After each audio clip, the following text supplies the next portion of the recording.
theyeshiva.net. Okay, good morning, everybody. A good gebenched yar. Shana Tova Sukkah to one and all.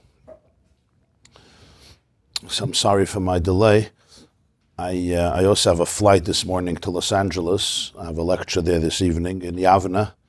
So we'll have a little bit of a shorter shiur. And Be'ezer Hashem, the next shiur will be Thursday morning, 7:45 a.m. That'll be the last shiur before Rosh Hashanah. So tomorrow, Tuesday, there's no shiur. Not for the women, not for the men, because I'm flying back. And then Thursday morning, we'll have another shiur before Rosh Hashanah. Okay, we're up to page 108. We're up to page 108. On top it says Drushim l'Rosh Hashanah. The last piece of the Maimer of Tiku, the first Tiku. By the way, there's a second Maimer of Tiku afterwards, which is also an incredible Maimer. We learned it a few years ago. It's Kedai, if you have time this week, to learn that Maimer also. You have the recordings on the yeshiva.net. If you go to Torah, Likkutei Torah/Likkutei Torah, Rosh Hashanah, you'll see this two tikkos. One we're learning now, one we learned a few years ago. Tiku Bachodesh Shofar. So, what was the summation of last class? We did Friday morning. So it really captures the core of Shofar and Rosh Hashanah. And he explains it in the phrase of Allah, in the pasuk, Allah Elokim b'sruah, Hashem b'kol Shofar. It's everything, it's brief, so it's not so, it needs explanation. But before Tkiyah Shofar, we say the pasuk, Allah Elokim b'sruah, Hashem b'kol Shofar. So he explains there's two names here. There's Elokim and there's Hashem. Allah Elokim b'sruah, and Hashem Yud-Kei Vav-Kei b'Gosh. Elokim is usually the name that's associated with tzimtzum, with din, with restrictedness. That's why Elokim is the gematria. It's 86. It's Hateva. It says in Sifrei Kabbalah, the Parshas writes, Rav Moshe Cordovero, that it's Hateva, the nature. Basically, Teva comes. Very good. Very good. I agree. Teva is also associated with the word tubu v'yamsov. When something is submerged in water, it's called tviyah, like chas v'shalom, a ship sinks, or drowning, it's called litboa, tuvu, right? It says by the Shira. Because nature, teva, first of all, it's an imprint, teva, matbeya shetavu chacham, is like a coin. It's a system, it's fixed. Nature, by definition, what we call nature is fixed. We don't look for surprises, we look for the consistency of nature. And number two, tuvu, the koyach hapayel, the elikus, the godliness is concealed, it's submerged within what you call laws of nature. Laws of nature don't really explain anything, but it sounds like they explain something. When you say, why does this happen? Say, these are the natural laws. Okay, who said there should be natural laws? You have to accept that. Because gravity, that's how it is. Laws of nature, it sounds like it explains something, but it doesn't. Who created laws of nature? Why are they laws of nature? Why do all the laws comply? Right? It's hard to get kids in the classroom to follow one law, and here there's billions and trillions of laws that govern the universe, and everybody has been complying. So dutiful. But in any case, Elokim is b'gematria teva. So Elokim represents tzimtzum. Allah Elokim b'sruah. On Rosh Hashanah, the tzimtzum goes back, Allah. It goes back all the way to the beginning. The question is asked, why? Why was there a tzimtzum? Why did infinity, why did Hashem's infinite oneness renounce its status quo, so to speak, if I could use that expression, and invest in a relationship? And the answer is b'sruah. He says sruah is from the word reus. Ava v'achva shalom v'reus. Friendship, love. Usruas melech bay. The Elokim goes back to sruah, to the original tainuk, to the original love, to the original desire, which created the whole tzimtzum. And therefore, there's a whole rebooting, right? A rebooting of the system of Yud and Hey and Vav and Hey, which is the whole system anew. But Kol Shofar, through the coil of the Shofar, which represents, as he said, the primal voice, the primal sound. If you want to hear what does the most primal sound of a human being sound like, it's not going to sound like a violin, it's going to sound like a shofar. The shofar captures the most primal sound. The fact that the shofar is a not sophisticated sound is exactly because it's primal. As he said, the pasuk is Shiramalos mi ma'amakim krosicha Hashem. From the ma'amakim, we could recall the Yud Kei Vav Kei. But for this, you need Hashem Shima Bikoili, not Likoili, but Bikoili. And the key is that's why Rosh Hashanah becomes also Yom Hadin. Why? In the immortal words of the Balatanya, he says, since the Oineg and the Ratzon HaElyon are remanifested, I want you, I desire you, I delight in you. So his words were, Tzarech lefashpesh al ma yachol ha'oineg. So automatically there is the question, there's the discernment on whom and on what does this love, is it getting, on what is it being conferred on? Is there reciprocity? I love you. Are you also in this relationship? Is there somebody present? Is there somebody alert? Is there somebody who's fully present? You know, I'm here with my whole core. Are you here with your core? And therefore, the ruptures in that relationship come to light. They come to fore. It's a very, very emotional and a very vulnerable, a very intense process, but in a very good way. Tzarech lefashpish al ma yachol ha'oineg ubamei yisaneg begili malchusay im hoye prikas el malchusay. And he says that's what Aseres Yemei Tshuva were designated for. So this is why this is the time of Tshuva. This is the time of Aseres Yemei Tshuva. It's not stam choose a few days. It's all connected to what happens on Rosh Hashanah because it's Bachodesh, because it's a Chiddush. What does he say? It's a Chiddush. What Chiddush? Chiddush of everything. Everything is renewed.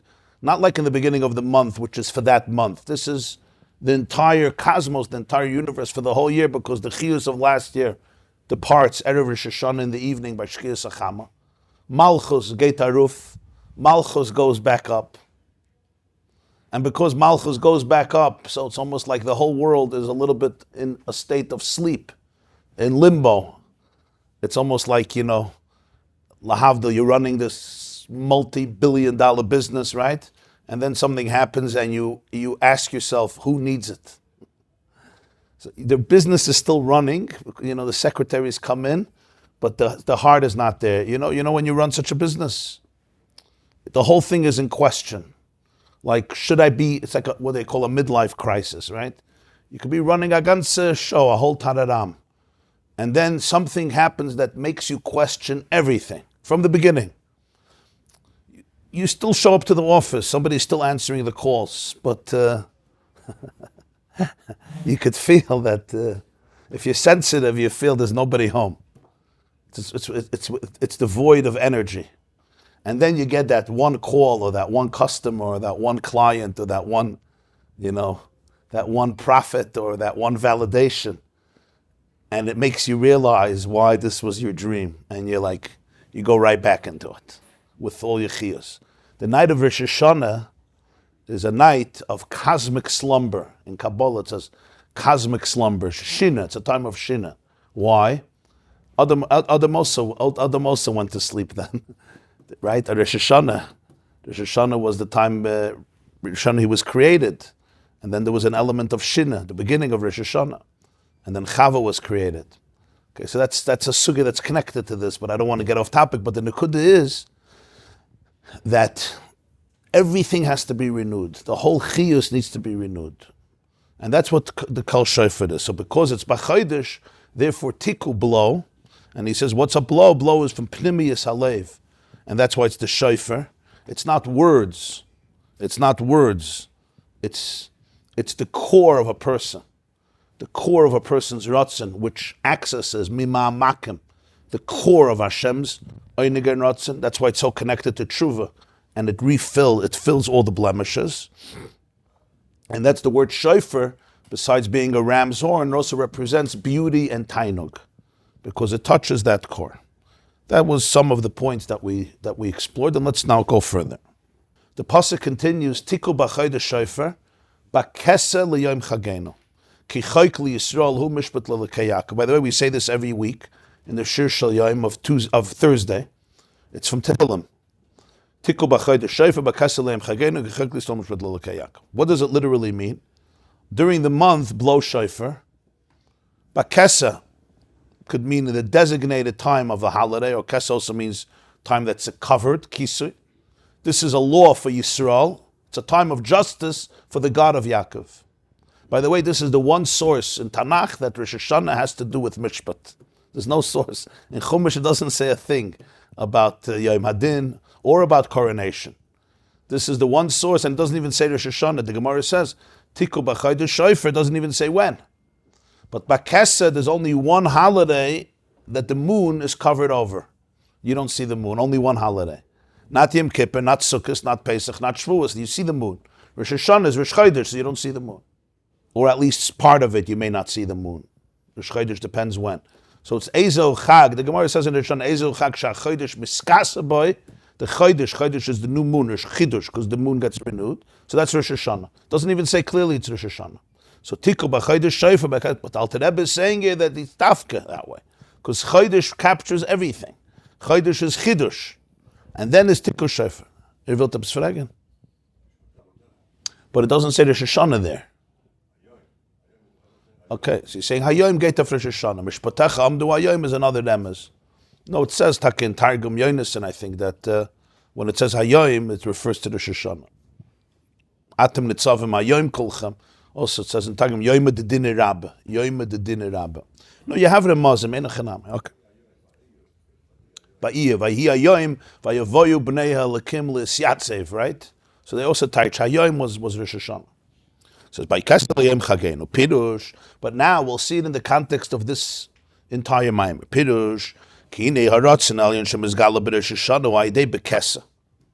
The Ratzin Elyon, the Ratzin, the desire, the love, the will, that becomes remanifested under Rosh Hashanah is preceded by Bakesa.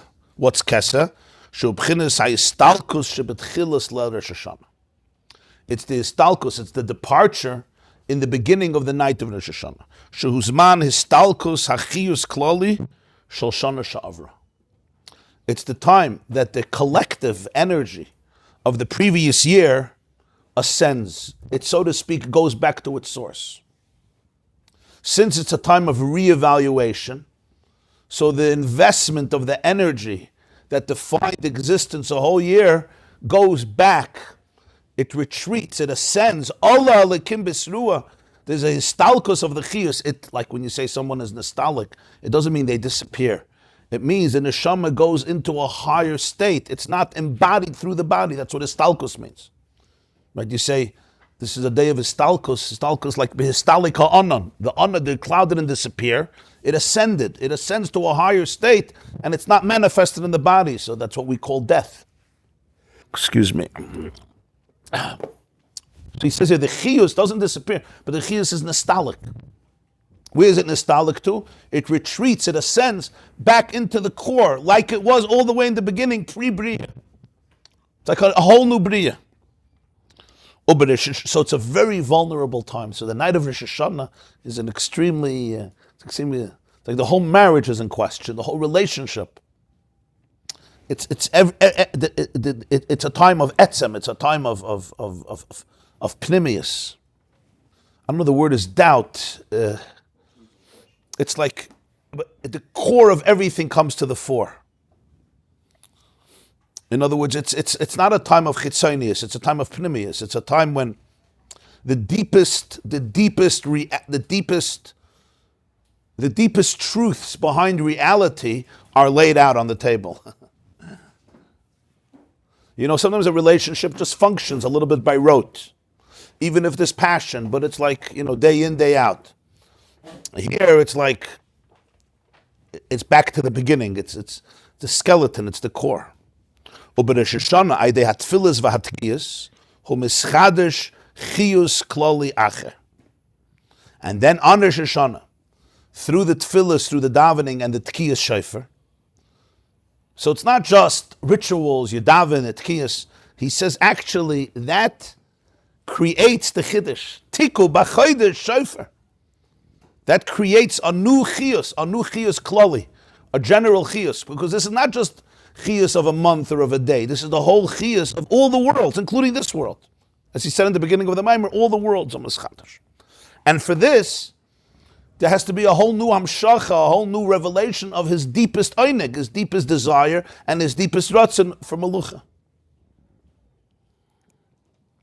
Which is beyond chachma, which is beyond ishtalshalus, which is beyond structure. It's beyond structure, because the whole structure comes after it. U'mis'ala be'ilui acharilui mi'rosh Hashanah v'ad Yom HaKippurim. Sha'az b'ne'ilah hu gmar ha'aliyos v'hu zman gmar ha'slicha v'az ha'ksiv lifnei Hashem titaru l'mayla mebchinas havaya k'niskelel. Aseret Yemei Tshuva is one unit now. It's not separate things. Like he said earlier, that Rosh Hashanah is this Eirus of Ratzon Elyon, and the 10 days are connected to 10 Koiches HaNefesh. So he says Rosh Hashanah, the Chiyus gets renewed. Each day of the Aseret Yemei Tshuva, there's another elevation, another heightenedness, another elevation and sublimation of this energy, until Ne'ilah of Yom Kippur. Ne'ilah is closing, the closure. He says that's when you have the Gemar HaAliyos, the completion of all of the Aliyos, the sublimation, the elevation of this Chiyus, the new one, and then is the time of ultimate and complete Slicha. Like he said, Ki imcha slicha leman tivare, slach lo novinu ki chatana. What is slicha? Slicha, real forgiveness, is that you get back to the core of the Ratzon, which only from there everything can be refilled, because you're not dealing with the specific issue. You go back to the core of everything. So Yom Kippur, by Ne'ilah, that everything is complete. And that's why it says about Yom Kippur, Lifnei Hashem titaru. Literally it means, before Hashem you should be cleansed. But literally, Lifnei means before. So he says, Lifnei Hashem means higher than Hashem. What does it mean, higher than Hashem? Higher than Yud Kei Vav Kei. Lifnei Hashem, it's Lifnei, it's deeper. It's the Pnimius, it's Lifnei. Lifnei as, not Lifnei in front of, Lifnei as before, right? Well, it's like the Lashon in Torah is Lifnei Meloich Melech B'nai Yisrael. It was before. Lifnei Hashem, you went into a place that's Lifnei Yud Kei Vav Kei. Yud Kei Vav Kei is a shtalshalos, that's structure, that's the system. That's the system, and Torah and mitzvahs channels that system. But Tshuva reaches, like we spoke about Rebbe Elazar ben Derdai, Yesh Koinai Lama, B'Shah Achas, because it goes to a place of Lifnei Yud Kei Vav Kei. And from there always comes Titaru, the full cleansing. And therefore, there's no such a thing that hope is lost. Because even if the structures were betrayed, and therefore there's no Ratzon anymore, I'm not interested in you, you hurt me too much, and the well is dried up, but here we go Lifnei. And you go Lifnei, you go to the subterranean well, there's a whole new current, a nuclear explosion of energy, of love, and automatically all the holes get filled up, all the crevices get filled with this new flow, this new current.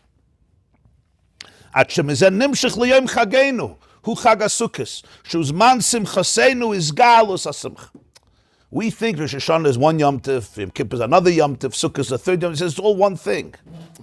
Sukkot is the revelation of the Bakesa of Rosh Hashanah. Yom Chagenu is Sukkot. So he says, the Tiku Bachodesh Shofar. What was Bakesa, Rosh Hashanah, and even Yom Kippur, because over there the energy was being renewed. Sukkot is the manifestation of the celebration of that relationship. V'tihi v'tiya hasimcha g'doyle le'elikim b'yeses ha'ez b'gilui ratzon elyon baruch hu ayde b'chinas b'kesa sho ha'istalkus shebetchilas le'el Rosh Hashanah. U'kamoshel ha'yotzim min ha'shivya shesimchasa yu b'yeses ha'ez b'keflayim. Sukkos is his galus, an explosion of simcha. He says the simcha with Hashem is unbelievably powerful when the Ratzon Elyon got revealed through the Bekesa, through the departure in the night of Rosh Hashanah, which is very vulnerable, it's very faithful. But then there's a reinvestment of the Ratzon. So now it comes out. Sukkos is just a revelation of what was bottled up Rosh Hashanah Yom Kippur. You know how sometimes a person goes through an experience, but they don't have time to process it.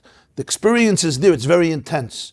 And then you take time to process it, and the person is either crying or laughing, or then what happened? It didn't happen now, it happened a long time ago. Now I'm just feeling it.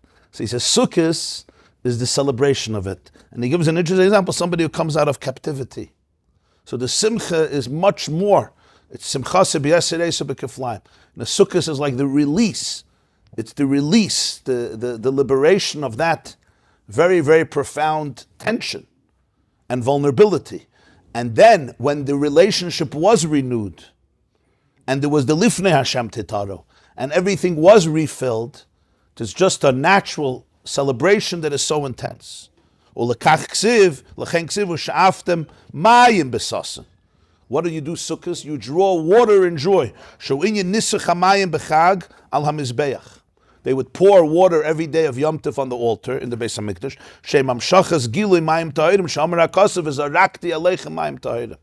It represents the end of Maseches Yom Rabbi Akiva says, Ashreichem Yisrael, and he brings the pasuk, I'll sprinkle mayim tahirim, clean water on you, and you'll be cleansed. So Sukkos, which represents the revelation of that relationship, we poured that clean water from the well, mayim tahirim, even in a physical sense in the Beis HaMikdash. And that's Usha'afta mayim b'sasoin, with tremendous simcha, with tremendous festivity. So everything that occurs Rosh Hashanah and Yom Kippur is manifested in the revelation of Sukkos. Sukkos is just the gilui of Rosh Hashanah and Yom Kippur. Shana and Yom Kippur, it's happening inside, it's happening b'pnimius. It's working through the issues, as you would say.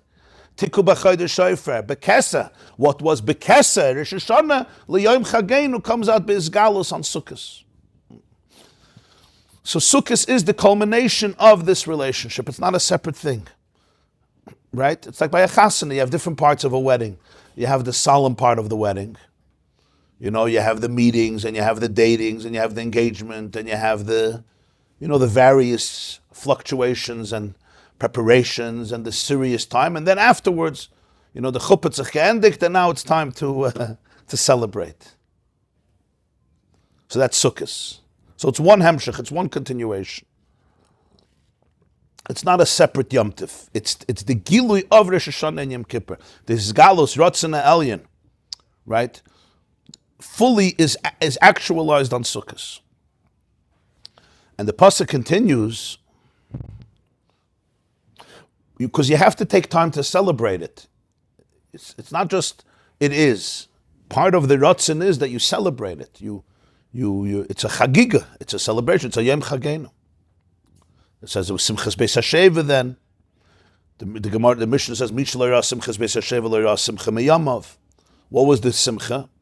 Because he says the Simcha is like somebody who was never in, when somebody was in captivity and they come out, they dance in a different way. They celebrate their freedom in a different way. Why do they celebrate their freedom in a different way?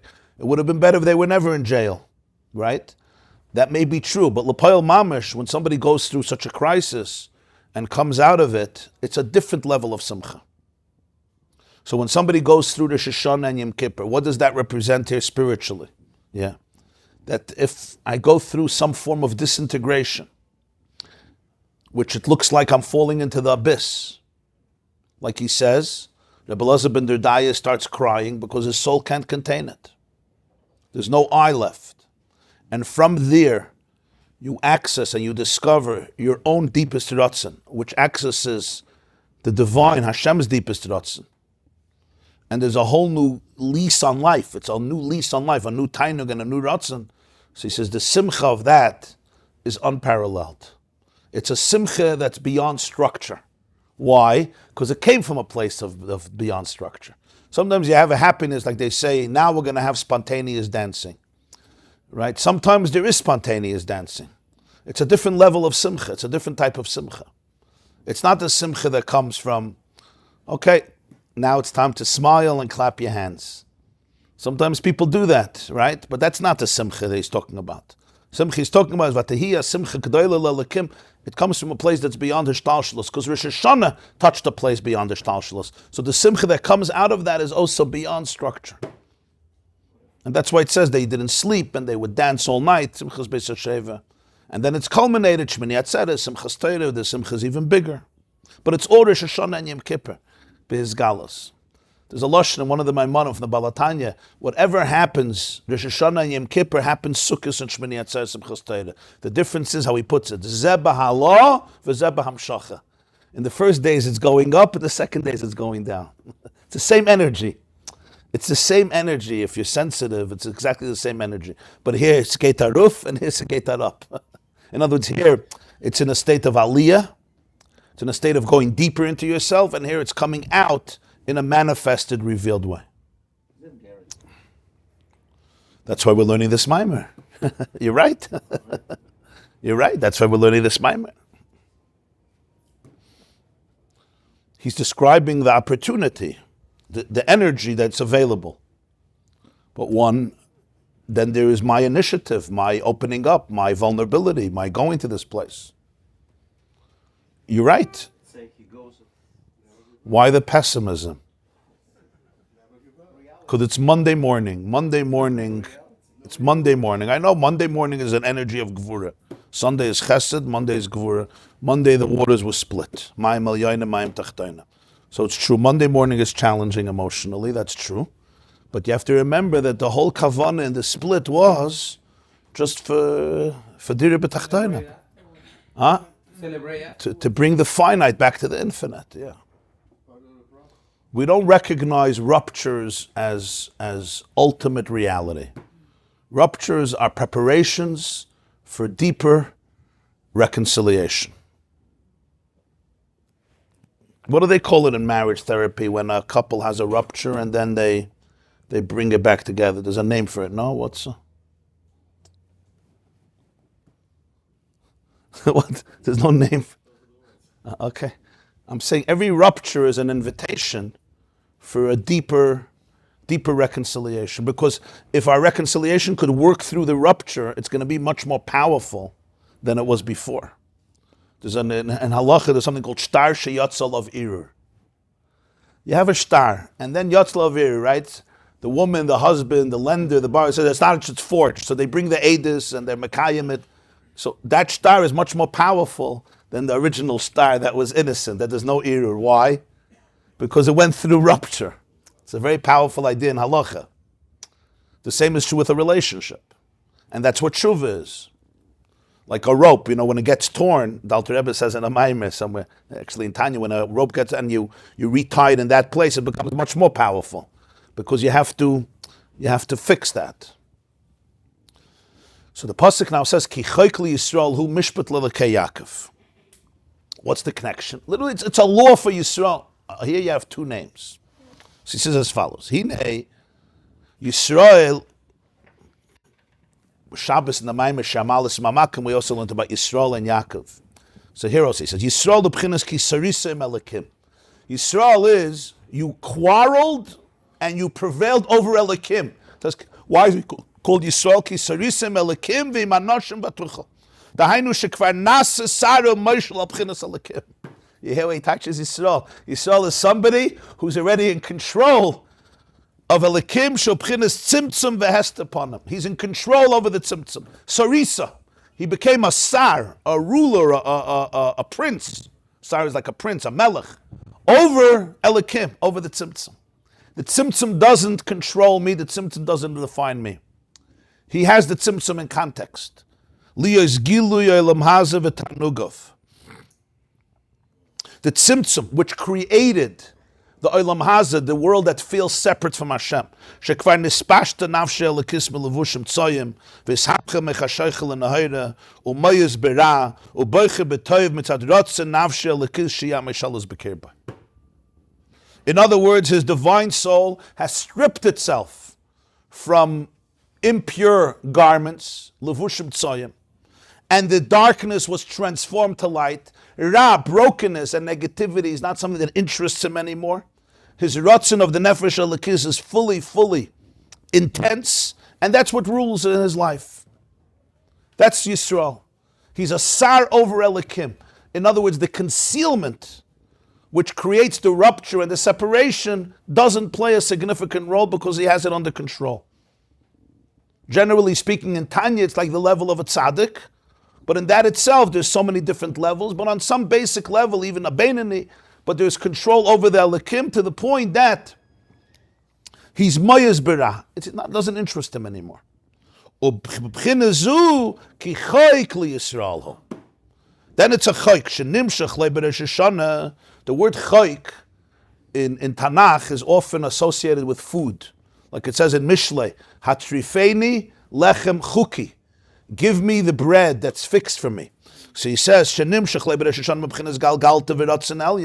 Hashanah, he accesses the skull. And Hashem's desire, liyos. So he says, he accesses Rosh Hashanah, the skull, the Ratzon Alien, and that becomes his food for the whole year. Ki choy kuloshen mazon, k'mashakasav hatrifeni lechem chuki. Ki choy kli Yisrael hu. A whole year he now lives with the Galgalta, with the Ratzon Alien, with the Shofar.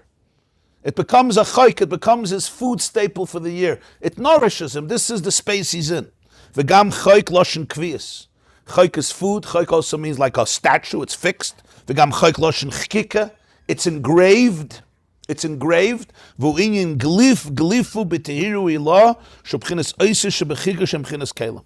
In Zohar it says when Hashem wanted to create the world, He engraved gravings in the higher light. Glifu is chakak chakikos. That's chayk. He engraved in the higher light, and that's the oisius that are engraved, which are the kelim. In other words, the way the kelim were fashioned, engraved in the divine infinite light. Umisham sheirish haneshama kamayim neshama shenasata b'tahiri shenimshich mebchinas tehiru ilah. Tahira means pure. In Aramaic, tehiru means light. Neshama shenasata b'tahiri. It's full of infinite light. That's the neshama. It comes from Hashem's light. Kach ti'enafshei b'chinas keli umishkan lashras eirin seif baruch hu b'kirba u b'kviyas shekol yamav tamid ula olam ti b'chinas bitulei lov yizbarach v'yi b'chinas merkava l'shiftei liyas tirasim nasiyem and v'layla le'pasik pumim megirsa u b'rishvei eish kishal heves ha'olam me'elau l'davka by b'tfila v'kayetze b'zeh shekol dibura v'maysa v'machshavayis v'yiyu l'Hashem b'chinas iskashrus Chabad B'Chabad, Chachma bin Adas, B'Chachim bin Adas, Chazel Chiyusoi v'Kiyumoi Kol Yemei Cheldoi K'mazon HaMachayes Aguf V'Alav Yichya Ha'adam. He's describing it. He has this flow of consciousness describing, what life looks like, right? So he says, this Jew who's in a state of Yisrael, he doesn't just live, but he, so to speak, mastered the tzimtzum. He really, Kisarisim Alchim, he mastered the tzimtzum. So now this Rosh Hashanah, Tiku Bachodesh becomes a chayk. For this Jew, Yisrael becomes a chayk. First of all, it becomes food. He lives on this, like food. You live on it. Alav Yichya. Chayk, it's also fixed. Chayk, it's also engraved. It's engraved in him. Engraved means it's not separate. It's part of who you are. Go through it inside. Yeah, when something is engraved, when you write something on a piece of paper, you can erase it. When you engrave something in stone, right, you can't erase it. Why? Because it's Minei Bey, it's part of it. There's no separateness anymore. That's his experience. That's what he says. So his nefesh becomes a keli and a mishkan for the Ein Sof, and he's always in a state of alignment. He says, how does it look like? Day and night. He lives with Elikus. And it's not just intellectually. He says there's a fire that comes in him. The fire is expressed in davening. The fire is expressed in his words, in his thoughts, in his actions. There's a hiskashrus, whether it's Chabad and Chabad, Chachma bin Adas, and Hashem's Chachma bin Adas, Chesed Gvura Teferes, and Hashem's Chesed Gvura Teferes. In other words, he becomes a conduit for the divine, for the Ratzon Alien. So this becomes his existence throughout his life. Mashenkin B'chinas Yaakov, but then you have Yaakov. What's Yaakov? Yud Ekev. Why was Yaakov called Yaakov? Because his hand was grasping the sole of the foot of Esav, Akev Esav. So he says, Yud, Yada is Yud. It's the Yud of the Neshama, the Nefesh Elikis, but it goes down into the heel. And which heel? The heel of Esav. It's connected to the heel. In other words, it's completely enclosed in the Levushim of Olam Hazeh. Yisrael lives in Olam Hazeh, but it's a different Olam Hazeh. It's a transformed space. Yaakov is not that person. Yaakov is, there's a Yud, but the Yud is an Ekev. The Yud is enclosed in the Levushim, in the garments of a very material world where there is a tzimtzum, where there is dissonance. Ela shebubchinas iskafia. And that's why his avodah is not ishapcha iskafia. What's the difference? Ishapcha means transformation. Iskafia literally means the word kaifa. Kaifa means compel, subdue, like you have by a get. Kaifa noisai, achiyai meroitzani. If a husband doesn't want to give a get, and halachically he has to give a get, what's the halacha? Eat them up. you You're from Russia. You say it as is. Kaifa noisa means you force. Till he says roitzani. The word is skafia. The word is skafia is a different mahalach in avodas Hashem. It's very important. Not always am I in a transformed state. Sometimes you're in a transformed state. We all have that. Your entire being, your entire system is aligned. Sometimes I'm not aligned. There's parts of me that are struggling and that protest. That's fine. Iskafia means you can acknowledge it and you could say, Alpha PK. It's all right. You come home, one of your children is really, really triggering you, right? There's a part of you that says, I don't want to be a father. I don't want to be married. I don't want to be in this house. I'm out of here. After breaking a window, I'm out of here. I'm running away to New Zealand. You ever had that feeling? What's the avodah then? Not a ishapcha. There could be a ishap, but not right then. Right then is a skafi. What's a skafi? Skafi means you acknowledge it. And it's hard because it says, don't only acknowledge me, I'm the truth. But you say, you know what? There's also another truth. The truth is I want to be a father. I want to be kind. I want to be connected. But it's hard because there's a part that protests, you understand? And you have to be kaifa. You have to say, it's under control. I got it. We'll talk about it. But in the meantime, this is the right thing to do. Your behavior, you choose what behavior reflects your ultimate values, your ultimate identity. Without denying the struggle, there's a struggle that's called Yaakov. Yisrael is Sarisim Elikim. You already became a Sar over Elikim. After the fight, he's called Yisrael. Before the fight, when he's born, he's called Yaakov. We all have those two states in life. So here the Alter Rebbe says, after the Rosh Hashanah, you know how people come out to Rosh Hashanah Yom Kippur, it's a new year, Alts is good, right? And then 20 minutes later, the world is not, it's not so rosy. He says, there's Yisrael and there's Yaakov. Yisrael becomes a Choykli Yisrael. He says, Yaakov, it's a different avodah. V'yesh b'za aliyas v'yeridus. You go up and you go down. U'melchama, ki la'oim mila'oim yematz. Yaakov and Esav quarrel. One person gets strength from the defeat of the other. V'ilmalei HaKadosh Baruch Hu Oizer, the Gemara says, ein yachalai. If you don't have help, you're going to lose. You get defeated. In other words, it's a real battle. U'bebchina zu nimshach mishpat. So this is a mishpat l'lekei Yaakov. Hashem is not only the God of Yisrael, he's also the God of Yaakov. And here the word is Elekei, Elekim, because there is a tzimtzum, there is a milchama. And over here is mishpat, and it says in Zoyar, mishpat ihu rachame. It says, v'shaftu eida, v'itzilu eida. Mishpat, real judgment, it's an unbelievable expression in Zoyar. Real judgment is always about compassion. Mishpat ihu rachame, why? Because what does real judgment mean? Real judgment means truly judging reality. And if there's no empathy, you never know the reality. The rest, people think, I'm judging. Real judging, mishpat iyu rachame. Because if you don't have racham, if you don't have empathy, you're not seeing reality. You're not judging. You're judging from your perspective. You're not really. Real judgment means see the reality, see what's happening. If you want to see what's happening, you always have to have compassion. You always have to have empathy. So a hafla de kavart.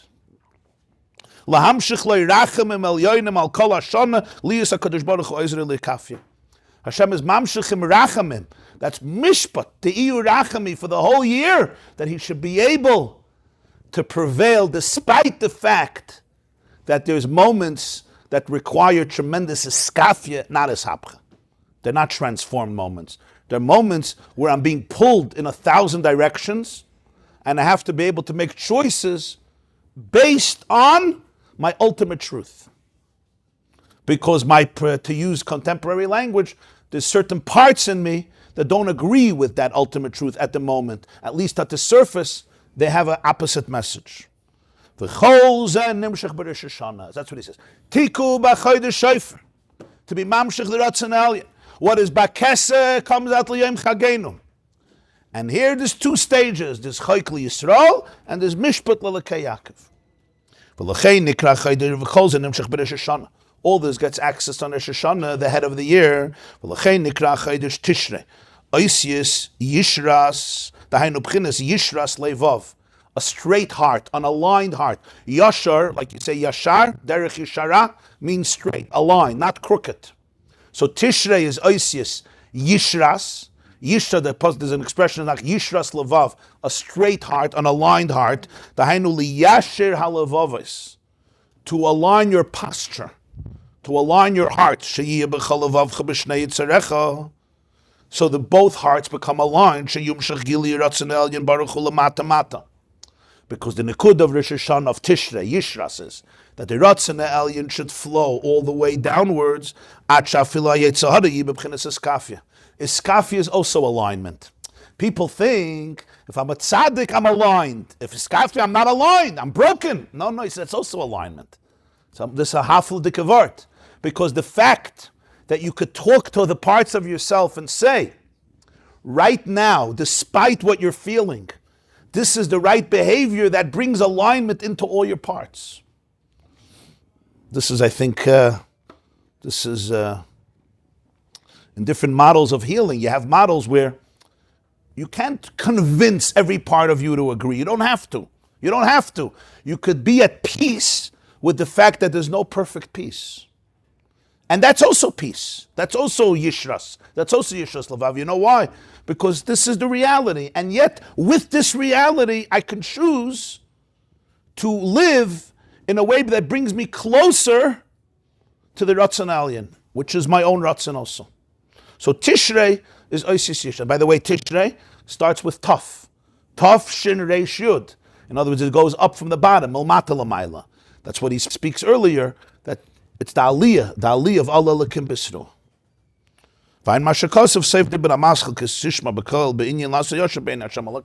It's a reference to another Maimer where he discusses the inyan of Yishras Levav. What was the relation of the...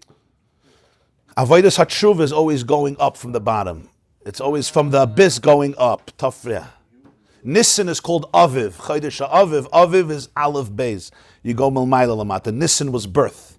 And Tishrei is Tshuva. Nisan is birth, is Aleph Beis. You go down. And Tishrei is upwards. It's a different Avodah. You're saying Tishrei sounds like depression. Tishrei is not depression. We just said... Try to Chazad the Maimer this week. Or on Rosh Hashanah, before Rosh Hashanah. It's good to learn this Maimer a few times inside. You heard the story I said the night of Slichus with Reb Mendel Hadadaker. I told the story. He went to see the Alter Rebbe davening. He was very young. The Baal Time was very young. It was before he was really young. He came back. He said he didn't want to disturb me. He said, "Freit sich mit dem Ebersten und der Eberste freit sich mit dem." How he defined it's a definition of davening. Freit sich mit dem Ebersten und der Eberste freit sich mit dem. It's almost like you see a couple, you know. You know what I mean? You say, he's celebrating her and she's celebrating him. Don't interfere. It's not nice to interfere. You don't interfere. In the middle of Shemoneh Esrei, you don't interfere somebody. Why not? Because it's intimacy, right? It's not a time you have a call, somebody, wait. Huh? The phone doesn't care about Shemoneh Esrei.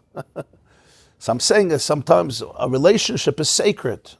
It's like the middle of Shemoneh Esrei. Ish v'ish zacher shchina shroya b'neihem.